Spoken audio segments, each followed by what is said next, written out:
Hello, and welcome to Anoidos University Dissertation Defense Debates Online.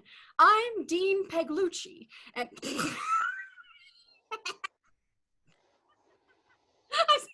sorry, I'm not the dean, all right? Dean Peglucci is Dean Peglucci. I'm Lori Smith, office assistant. I will be filling in for the dean and acting as moderator for this auspicious debate. The dean had what we call a beauty incident. You see, she tried to cut her.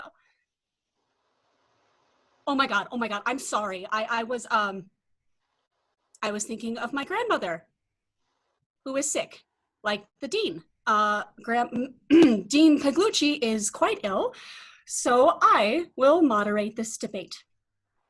Let's introduce the dissertation defenders, a charming couple who have been researching their asses off. I mean that they are two scholars who have devoted countless hours reviewing primary and secondary sources. Only one will win the coveted position of teaching here at Anoidos University. But I mean, they're a couple, so they both win, no matter what. Am I right? I'm sorry. Their personal lives are irrelevant. We are here to analyze and assess their scholarly pursuits. So just below me in the window is Sophie Bryant. Sophie, go ahead and say hello. Hi there, Lori. How are you? It's great to be here. Thank you so much for organizing this. Well, Sophie, if I'm seeing this correctly, are you in a pantry? Yes. I am in a pantry. Why are you giving your PhD dissertation defense in a pantry? Well, Lori, it's funny you ask. We live in a very small apartment, and there's only one desk, and I was gracious enough to offer that to my colleague here, Brian. So this is the other part of the house that gets internet. Well, welcome, Sophie. Also with us today is Brian Smith, no relation. Brian, welcome. Yeah, hi, Lori. Great to be here. Thanks for having me. In the spirit of disclosure and authenticity, I want you guys to know that I am wearing antiperspirant, but I'm not wearing underwear. Yay! What is the topic guiding our scholarly rivalry? The inquiry on which futures will be won or lost? Here it is, folks. Applying for highly coveted jobs from a LinkedIn profile with false information. Is it ethical or not? We will now determine the first debater using our very highly academic methodology here. Brian, you are up first. Thank you, Lori. Well, first, I do want to thank the university for organizing this process and having me on tonight's debate with this illustrious panel. LinkedIn. What is LinkedIn?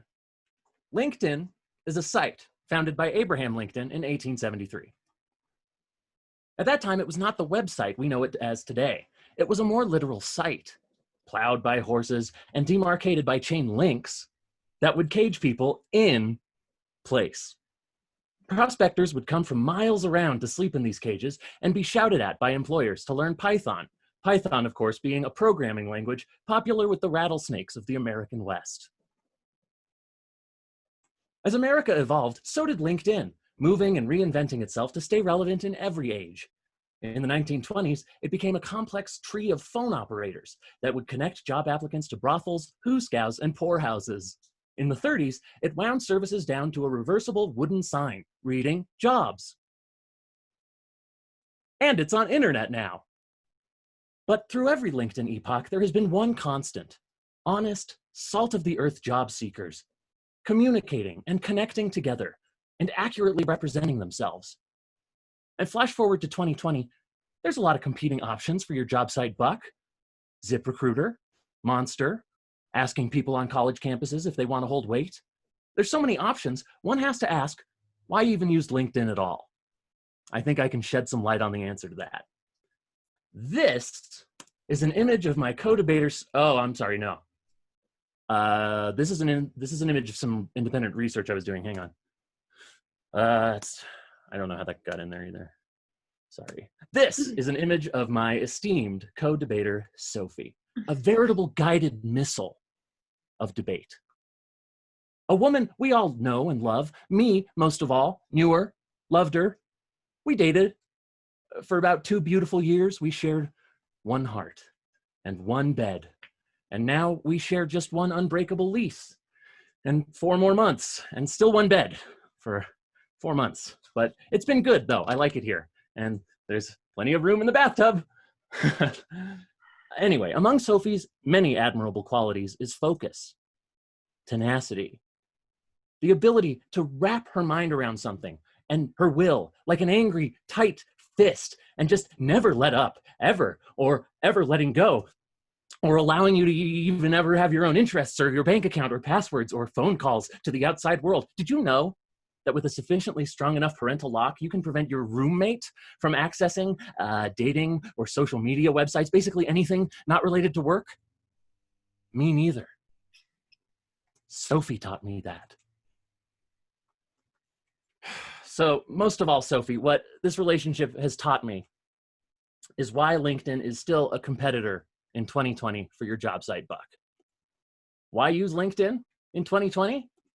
Because its robust chat suite and its seamless integration of your contacts make it the perfect place to discreetly hit on professional babes. I mean, look at this smoke show. Manager of digital marketing? More like managed to give me up those digits, queen. Hey, baby, if you're out there watching this stream, save me from all this. Or how about this absolute earth angel? Boom, dime piece. She could service my financials any day. And who could forget Craig? Beloved, cherished Craig. Why didn't it work out for us, Craigie? Perhaps we will in-mail in another life, sweet Craig. Anyway, the point is, in a situation where you're locked into a firewalled hovel with someone who used to love and now hates you, and you could use any romantic contact with the outside world, you could do worse than Craig. I mean, LinkedIn. But what breaks my heart the most is the idea of making a profile, right? Finding the right photo, crafting a bio just so, and then sending out requests, messages, patient, hopeful. And finally, you net one. They're a financial services manager, a branding consultant, a high-volume processing center analyst, an assessment specialist, an actuary. And you go through the whole hoopla of getting to know them, the exchange of niceties, the correspondence, the wondering, have I said too much? Do I have the right profile? And to sally forth until finally, you get to meet this person, to lay eyes on them, and you learn that they're not actually 6'4", or that their degree from the DeVry Institute is from the certificate program rather than an MBA. It's like, what was even the point of all that? What was it all for? How are you going to do me like that, Craig? Craig!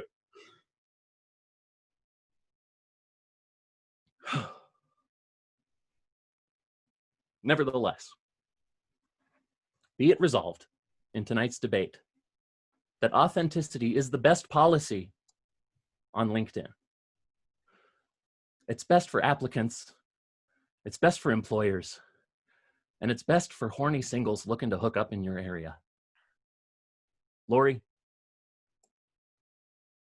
Well, thank you, Brian. That was most illuminating.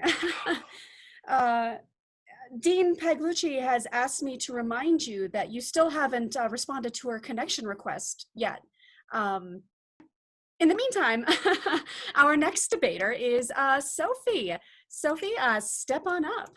Thank you so much, Lori. I'm not quite sure how I'll follow that wonderful scholarly performance there, but I can't wait to dive in.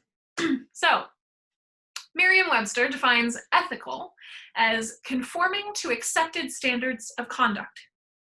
In a rigorous interrogation of 1,252 LinkedIn users, some under the influence of alcohol, marijuana, and in 4 cases, Xanax, no fewer than 23.4% admitted to committing falsehoods, ranging from moderate to egregious, with no less than 10% attesting that their profiles were completely fake, from their legal names to their skill sets to, for reasons passing understanding, the actual job they were pursuing. So the majority of the completely false profile category described their reasons as A, quote, to get my bleeping parents off my back, to B, to just see how much I could get away with.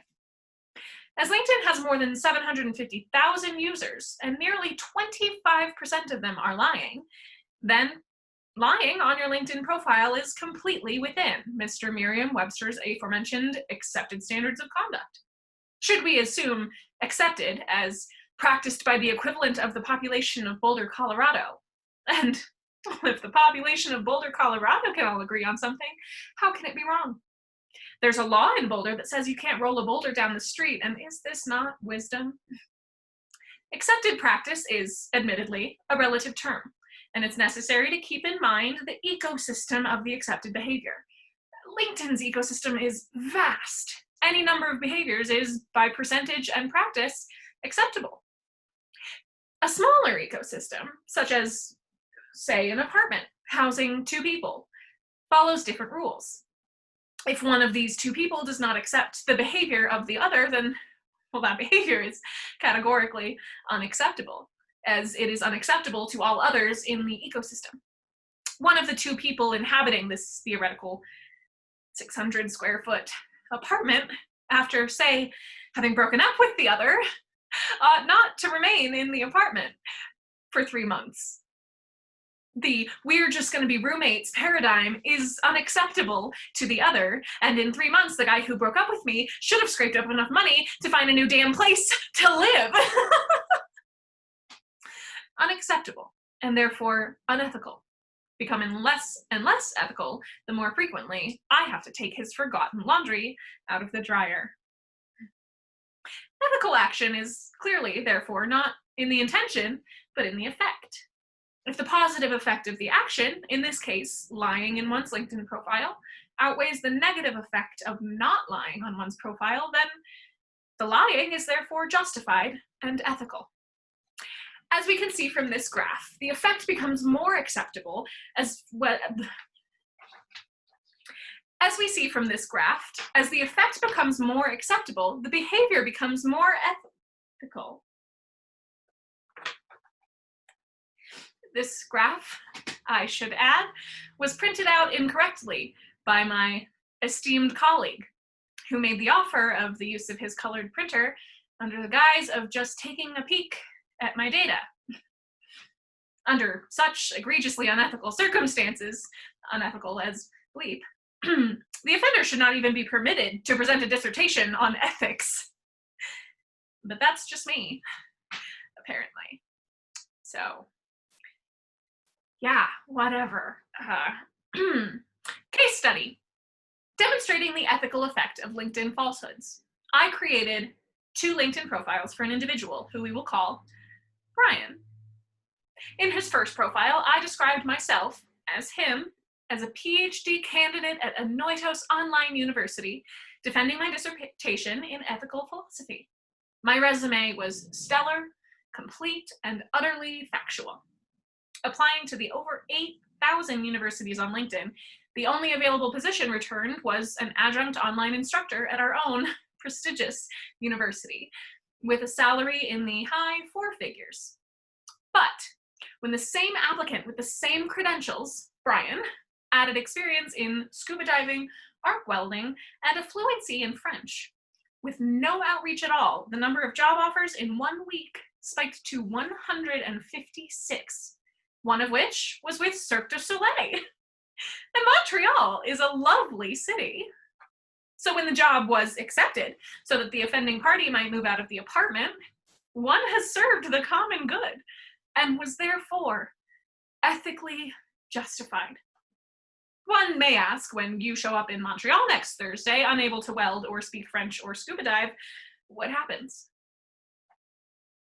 Humanity. That's what happens. A true human connection, not dictated by algorithms or the false dictates of internet acceptability.